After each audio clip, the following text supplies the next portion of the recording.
嗯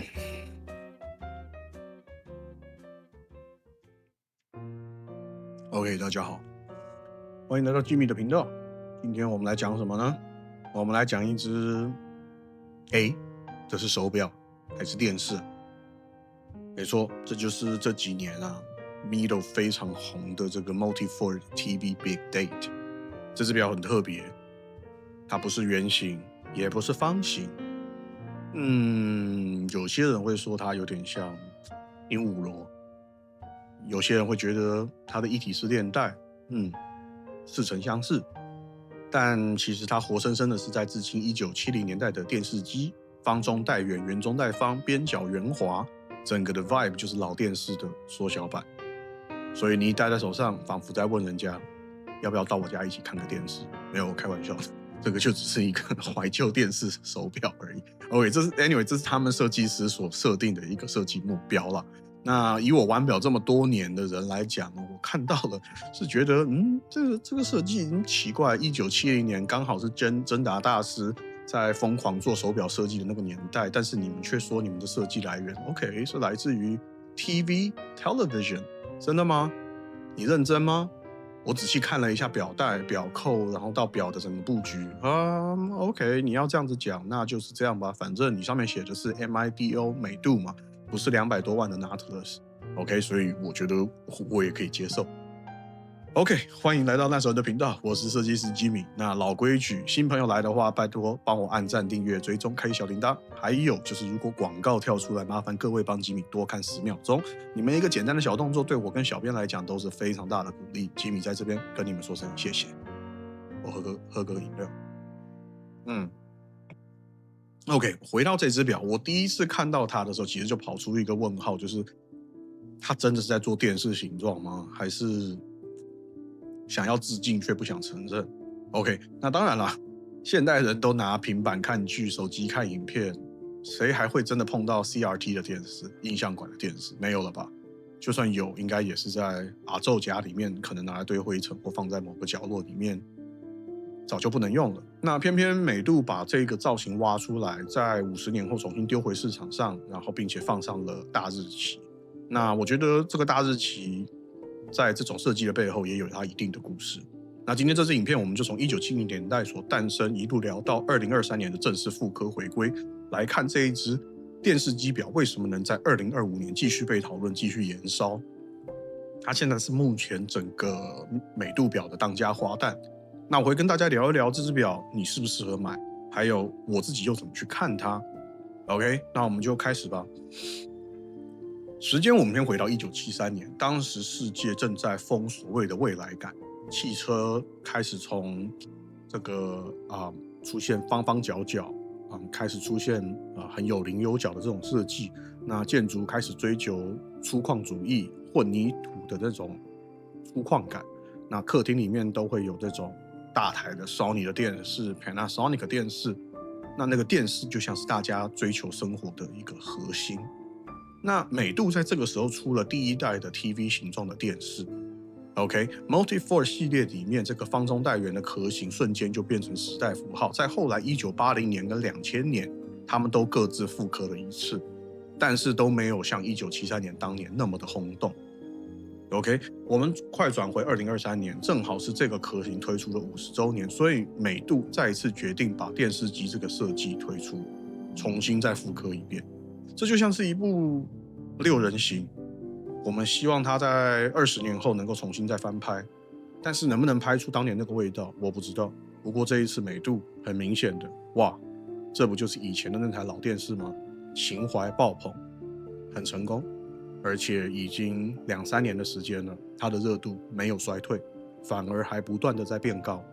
我觉得要注意这个美度，我同样的我都有做好资料的准备。刚刚讲它像百达翡丽，其实是我开玩笑，因为我在第一眼看到的时候，给我的感觉是这样。可是其实1973年，它比百达翡丽的 Nautilus 还要早，所以我们甚至可以说，说不定真达大师是看了美度的设计，才设计了鹦鹉螺。Nautilus 是1976年，Mido 是1973年就开始玩这个圆中带方的壳形，所以这个我们就必须要很公平的来问一问自己，为什么老是把鹦鹉螺皇家橡树当成经典，可是你们却忽略了美度？难道是因为品牌定位不一样吗？还是因为美度的行销没有那么厉害？所以有的时候我觉得这就是玩表的一个悬疑点，一个灰色的地带。我觉得如果你用70年代的这个视角来看，那美度无疑啊，不用怀疑就是很会抓设计趋势的一个品牌。它把新的科技的样貌线条带在手上，50年后我们再看，它多了一层时代考古的乐趣。这也是为什么今天我们特别要去聊这只表做一个专题的原因。OK， 我们来看设计。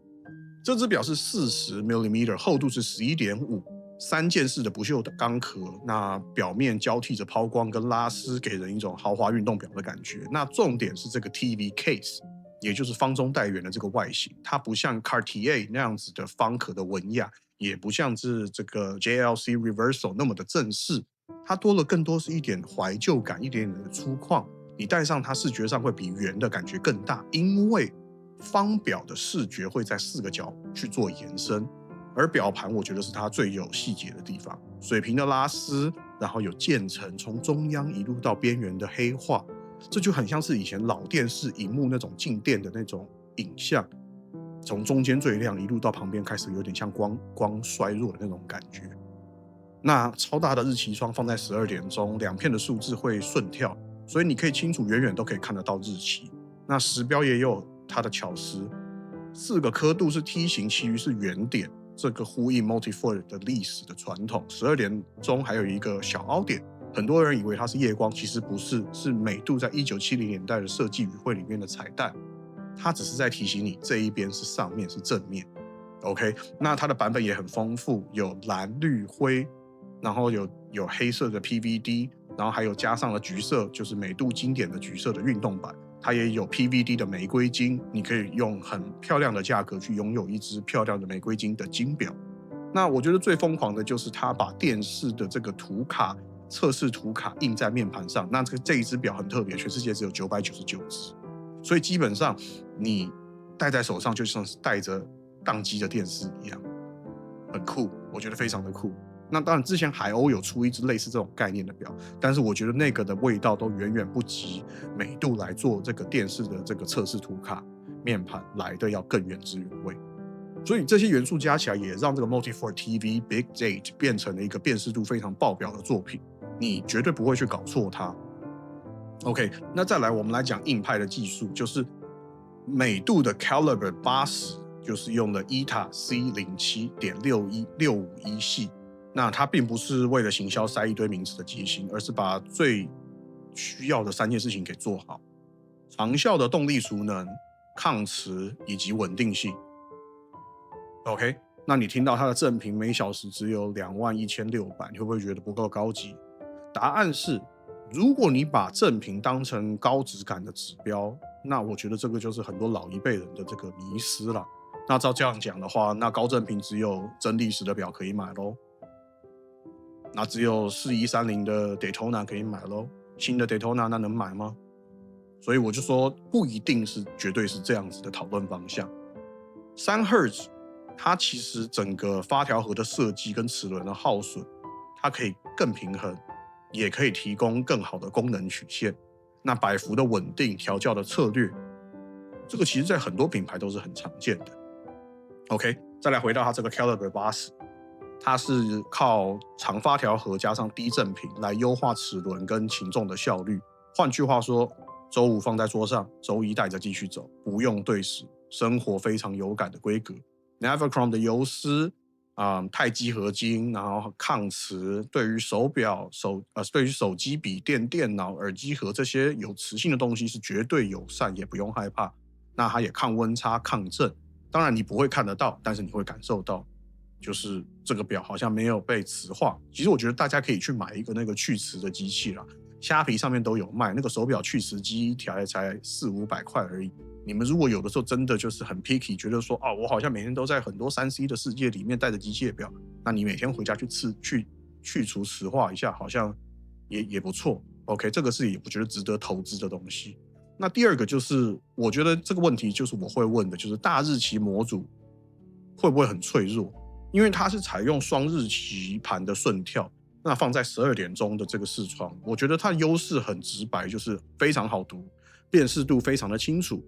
但是我们身为专业玩家，我们会在意2件事情，就是对位的精准度，你顺跳的日期顺跳的瞬间，2片数字是否能够齐平于居中。那在挑表的时候，会在店里面我会转一圈来试试看，看看它的午夜前后，若有偏的话，我可能就会请他换一颗给我。OK， 我觉得这是我会建议大家在挑这只表的时候一定要去注意的地方。OK， 那再来是操作窗口。9点到3点，记得到凌晨3点这一段时间不要快调日期，因为机构在准备做这个顺跳的这个动能。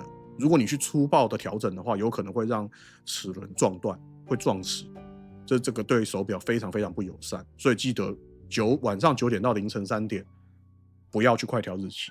OK， 那这个部分大家去试表的话，也要遵守我讲的这个方式。OK， 不然你们会伤害到手表。OK。那上链方式它是自动上链，那没有什么浮夸的手工打磨，这个价位来讲呢，装饰跟实用取得了一个很标准的平衡。那校正上是三方调整，目标是以这个日常佩戴的稳定。那如果你是精度控，上手之后会去做这个静置位率的微调，就是比如说夜间面盘朝上，然后朝下来做交替，看这个日差有没有差异。那我觉得就直接交给师傅去做校正就好。我觉得基本上 Caliber 80这一颗机芯在集团里面表现本来就是非常讨喜。那 TV 壳我觉得有一个迷人之处，就是它非常贴手腕。这颗机芯不大不小，有旋入式表冠，100米的生活防水。那整体的整个刚性、气密性，在于碰撞、汗水、防雨，绝对都是够用的。那日常维护，当然我们还是依照大部分机械表所建议玩家们去做的保养，5到7年做一次防水胶圈的检测，跟油的里面点油是不是有凝固，或者是粘稠度变高的状况，去做保养跟检查。OK， 那当然，如果你常常在跑游泳池，也许甚或是更极端点，会带着手表进三温暖。我不知道是有哪一种是这样子啊。不过我觉得就是，如果你们会常常有这种比较极端的使用环境的话，那我建议就要再缩短，可能4年到5年就做一次检查。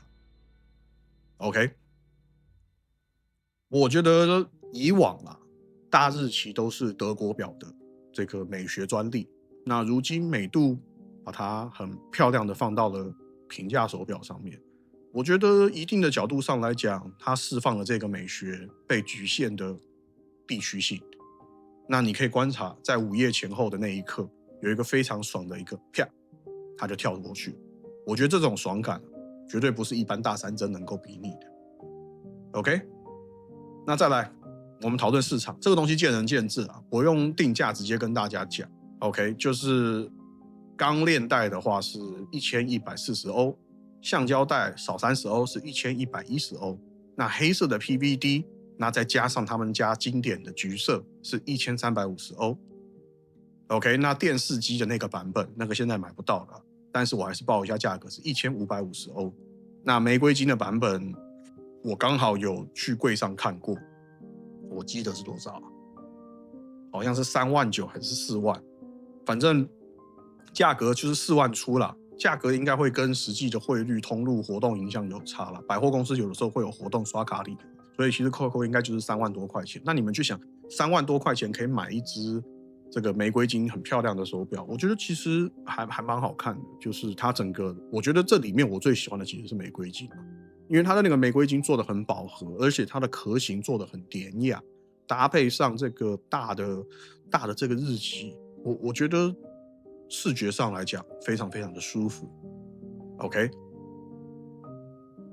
那再来就是一个商业现实，如果你把它当成某某品牌的 Aquanaut 平替，那你永远可能会觉得哪里像哪里不像。但是如果你把它当成，就是说我觉得代表要很健康，就是说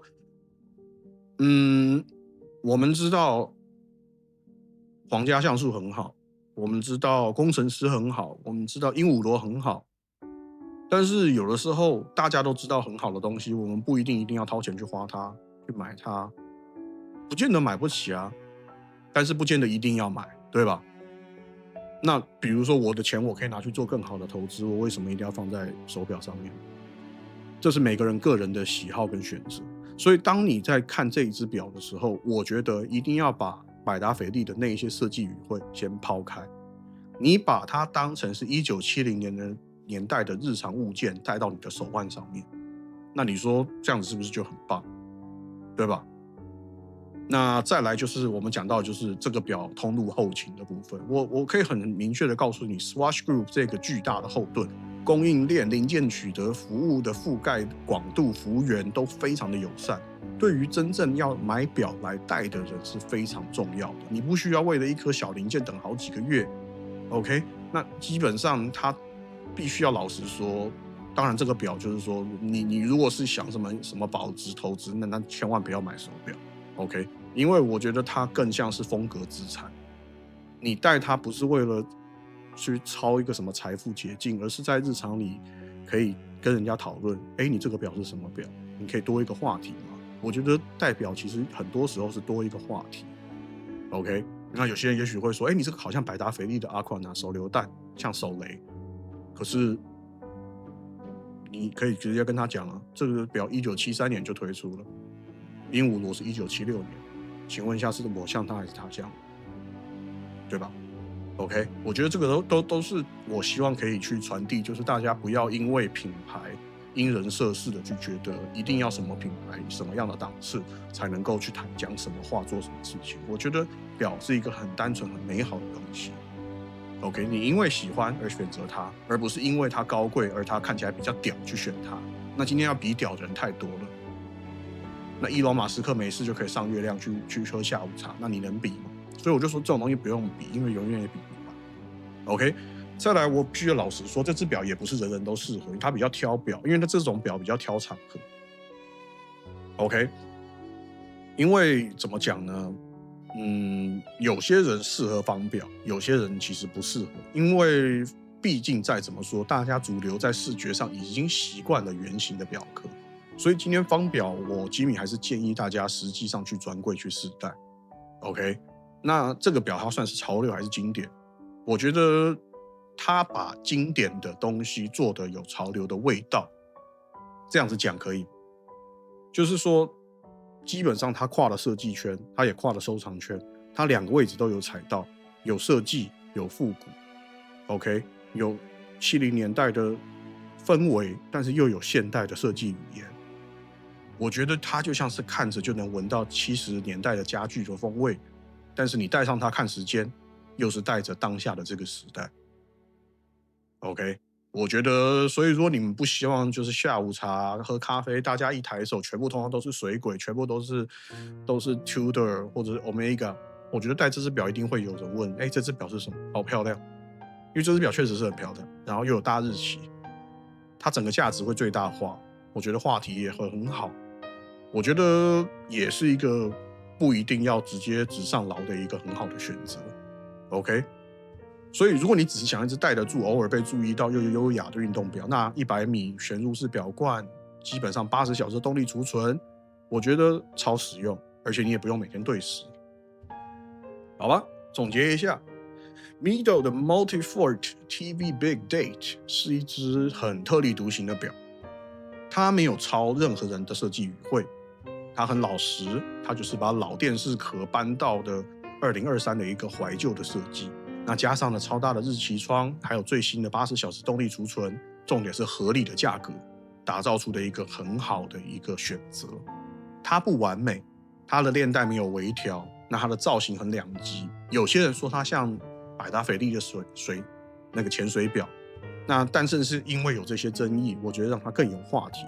这就是像我常常说的，就是不管批评这个设计，或者是喜欢这个设计，有讨论就是市场。就是行销，就是流量。那最后看到这边，不要忘记啊，按赞、订阅、开启小铃铛，好吧？不管什么样的手表，总归一句话，它都没有办法留住时间。但是我们可以确定的事情就是，每一分每一秒过去，你跟我都在创造自己的历史。吉米希望大家玩表要玩得开心，玩得健康，戴手表去更珍惜身边的人事物。对于时间，我们永远保持着正面的态度去活好每一分每一秒。我是烂手人设计师吉米，我们下次影片再见，拜拜。